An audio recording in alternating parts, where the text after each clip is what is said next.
In this lesson, we will explain and show why every tree is a bipartite graph.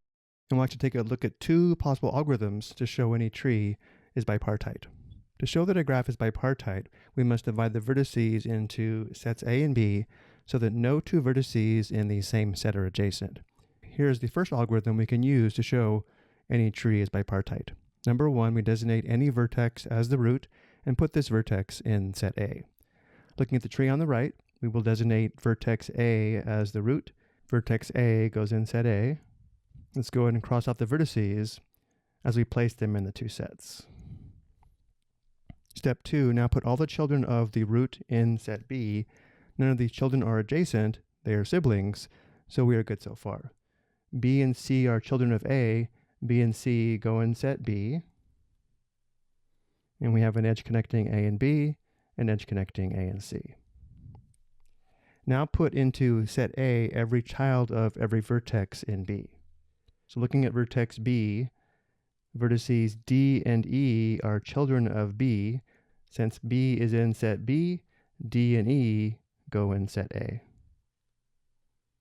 And we have an edge connecting B and D as well as B and E.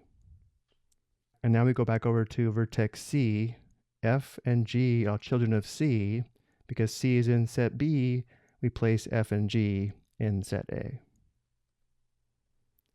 And we have an edge connecting C and F, as well as an edge connecting C and G.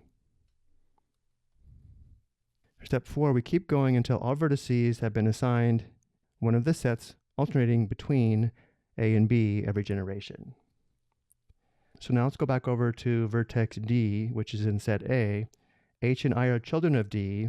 Because D is in set A, H and I go in set B.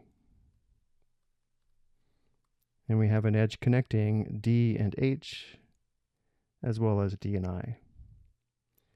And now let's go back over to vertex F. J is a child of F. F is in set A, and therefore J goes in set B.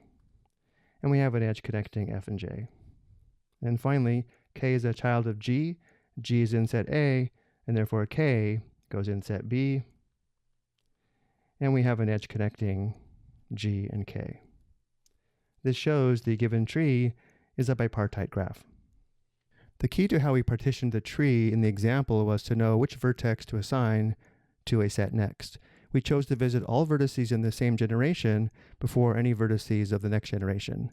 This is usually called a breadth-first search. We say search because we often traverse a tree looking for vertices with certain properties. In contrast, we could have also partitioned the tree in a different order.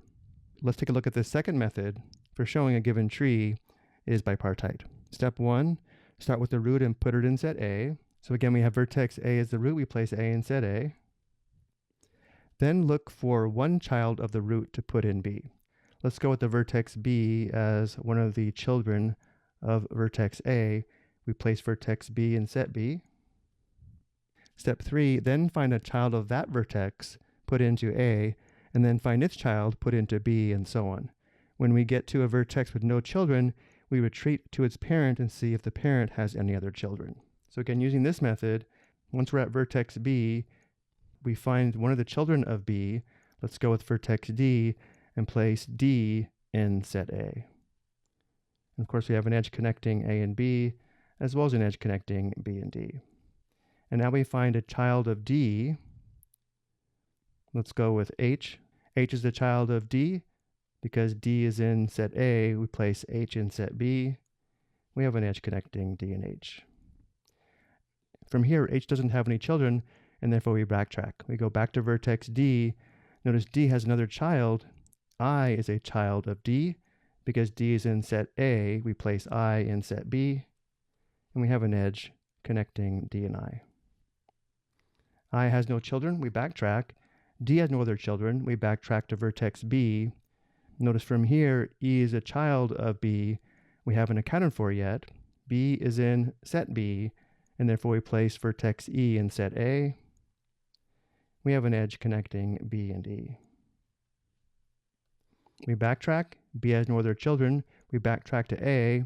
Notice C is a child of A we haven't accounted for yet. A is in set A. We place C in set B. And we have an edge connecting A and C. This is supposed to be a C. Now we pick one of the children of C. Let's go with F. F is a child of C. C is in set B. We place F in set A. And there's an edge connecting C and F. J is a child of F. We place J in set B. And we have an edge connecting F and J. J has no children. We backtrack. F has no other children. We backtrack.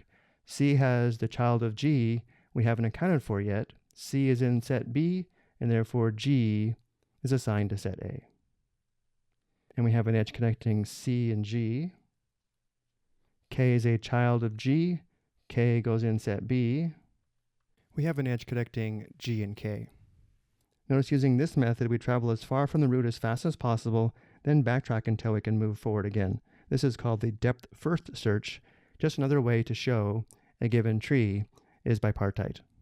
I hope you found this helpful.